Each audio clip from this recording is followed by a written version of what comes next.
Caitlin Clark absolutely demolishes Angel Reese once again, and is now 5-1 against Reese in the WNBA. 5 wins, 1 loss head-to-head. And after June 4th, Reese's double-double night looks a lot less impressive when you realize she scored 11 points on 4 of 9 shooting, racked up a game-high 4 turnovers, and got to the Golden State Valkyries, then to the Portland Fire, and that second loss is where things got genuinely loud. Because a sideline moment between Clark and coach Stephanie White got clipped, posted, and shared about 10,000 times, and suddenly everyone had a hot take about what it meant for the team. What the media ran with was pretty ugly. There were takes about a rift between Clark and White, questions about Clark's body language, and a whole wave of commentary suggesting her competitive fire was turning into a locker room problem rather than an asset. Some outlets even noted that a nationally televised Fever game drew only 1.3 million viewers and started floating the idea that fans would tune out if Indiana kept playing what one source called slow, boring basketball. So you had the losses piling up, the viewership numbers getting thrown around, and the Clark White clip getting dissected like it was surveillance footage from a crime scene. Caitlin, you're used to being the eye of the storm and a lot of external noise and whatnot. How was this week?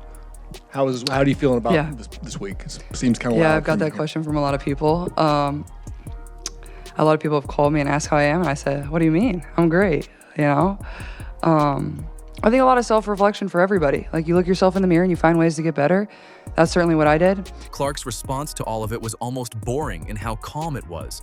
She wasn't reading social media, she called the scrutiny noise, and she pointed to her competitive nature as something she'd never apologize for. That's the kind of answer that gives nobody anything to work with, and you could tell it frustrated the people who needed her to be spiraling. Inside the Fever, leadership wasn't running damage control either. They talked about unity and defense, and Clark later described the whole week as a character test for the group, not a personal crisis she needed to manage.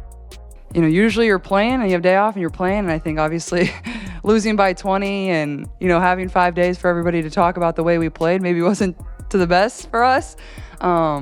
But I think one of the best pieces of advice I've ever gotten in life is, everything's a two-day story. People are just gonna be on to the next, whether you play good, whether you play bad. And, say we come out here and play great tonight, well, we can't get too high. We have New York on Saturday or whatever day that is. I don't really have the days of the week correct. So I think for us, it's, take a day at a time. But personally, I'm doing great. Coaches and players argue that's just sports.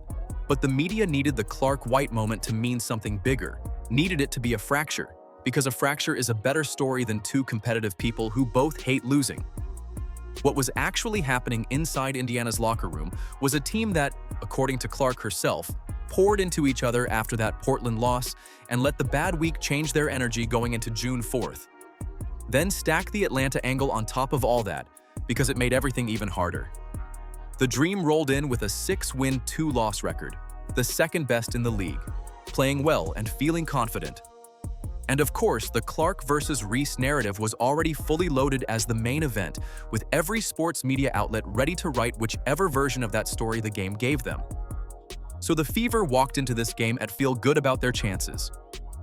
I don't really read that stuff. Like, I know everybody can have an opinion, and people make me aware. I have to be aware of things that are going on, but I'm not sitting on Twitter or social media reading those things. And, obviously everybody's entitled to their own opinion, but I think the opinions I care about are, my teammates, the people in the locker room, the front office, this organization, my family, my friends. We have a tight-knit circle, but I'm doing great. Like, I played a lot of Catan this week, played a lot of Scrabble, hung out with some friends last night, went to dinner, and watched game 1 of the finals, which was pretty fun, and then watched a lot of film. But doing well, and more than anything, excited to get back out there and play. I know that Clark wasn't running a PR operation on June 4th.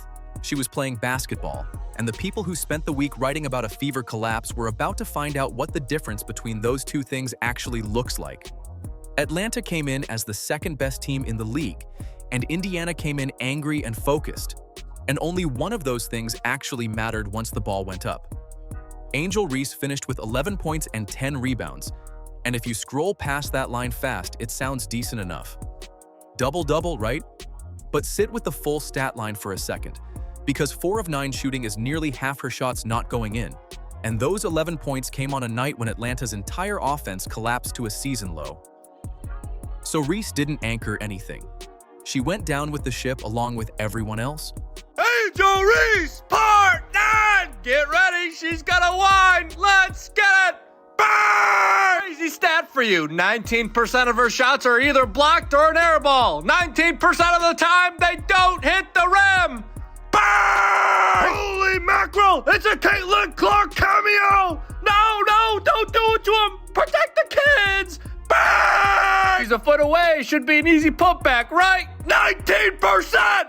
Bang! Float like a butterfly, sting like a bee, get swatted like Angel Reese! Bang! The turnover number is what really tells you what kind of night it was. 4 turnovers, game high, more than any other player on either team. And in a game where Indiana's defense was already squeezing Atlanta dry, every one of those turnovers handed the Fever a free possession. Those don't just disappear from the game. They flip momentum, they kill scoring runs before they start, and they add up to a player who hurt her own team more than she helped and force Atlanta into uncomfortable spots, which is precisely the kind of environment where Reese's offensive game falls apart. She needs clean catches, she needs space to operate, and Indiana took both of those things away from her all night. Doing this one. That's her 3rd attempt. Won't drop. Reese blocked by Hall. Clark running. Dump off. Boston. Yes! Myisha Hines-Allen was the one doing the dirty work on the inside, and she was physical about it. One observer watching the game put it bluntly, saying Hines-Allen was bullying Angel Reese out there, and that Reese, who's usually the one throwing her body around against smaller players, got bullied by MHA. Hines-Allen pulled down 7 rebounds and grabbed 2 steals in just 16 minutes, so she wasn't even out there for a full game's worth of minutes, and she still made Reese's life miserable every time they shared the floor. That's why 4 of 9 is the honest version of that double-double.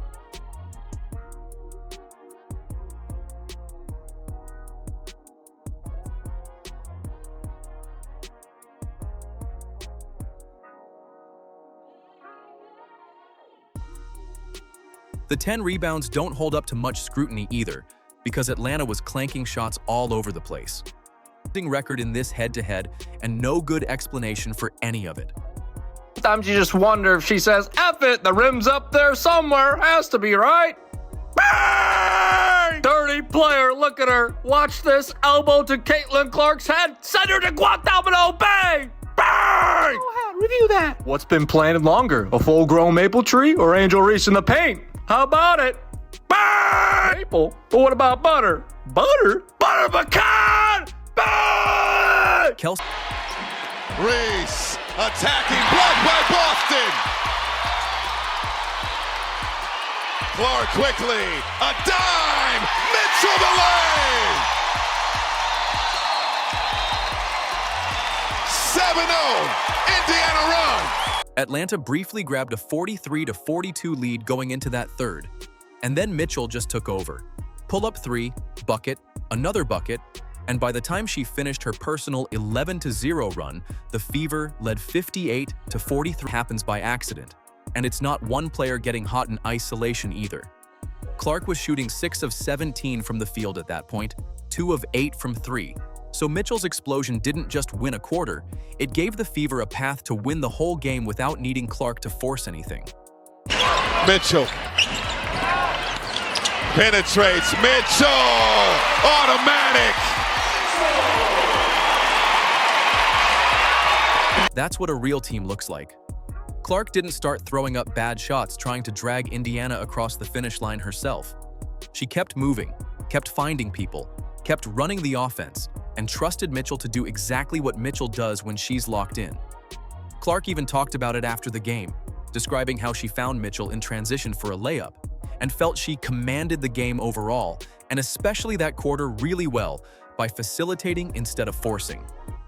11 of 15 shooting is the kind of efficiency most guards don't sniff in a full season, let alone defense to handle. This is Johnson, outside to Boston, yes! That's a scary sight. Like, just for... Myisha Hines-Allen didn't light up the stat sheet, but she changed how freely Clark could move. Her screening work freed Clark from fighting through contact on every single possession, so Clark could actually get into her spots and make reads without getting ground down. That kind of protection doesn't show up in any box score, but you feel it in the rhythm of Indiana's offense across a full game. Boston and Mitchell combined for 44 points. Clark threw up at halftime.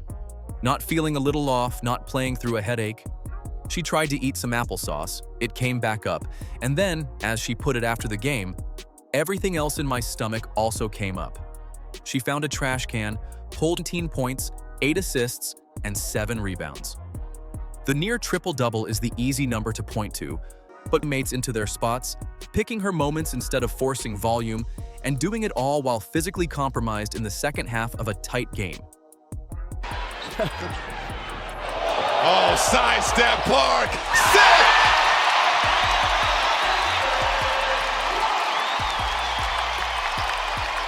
Her defensive effort was a direct answer to everything that got written about her during that rough week.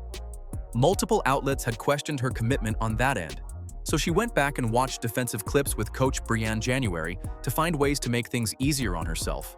And then she went out and, in her own words, guarded really well, was aggressive on defense, got us into what we wanted to get into on offense. Coach Stephanie White even noted Clark looked gassed from playing both ends of the floor that hard, which is actually the point.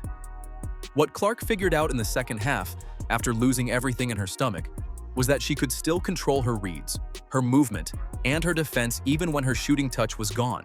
She came out feeling light, by her own description, and ran around freely. And that freedom showed up in 8 assists that turned into Mitchell and Boston buckets all night long. Other guards disappear when shots aren't falling. Clark finished with a near triple-double. And that changes your offense when Canada can hit from long range. 4-point possession for Atlanta. Boston got free inside. The outlet that spent a week writing about a rift between them had to figure out what to do with. Clark joked afterward that White has had a lot of surgery, so I could have hurt her, but also said she loves playing for a coach that fired up, that it got her hyped, and that she wouldn't want it any other way. When she's producing near triple-doubles while sick and still calling it one of her best floor games, the Boston and Mitchell burned them for 44 combined points anyway. Clark wants the MVP. The Fever want the title. And the roster sitting in that locker room right now isn't some future project that needs 2 more years to be ready. Boston's already a nightmare matchup. Mitchell just crossed 5,000 career points while dropping 25 on a top 2 team. Hines Allen's throwing Angel Reese around in 16 minutes off the bench.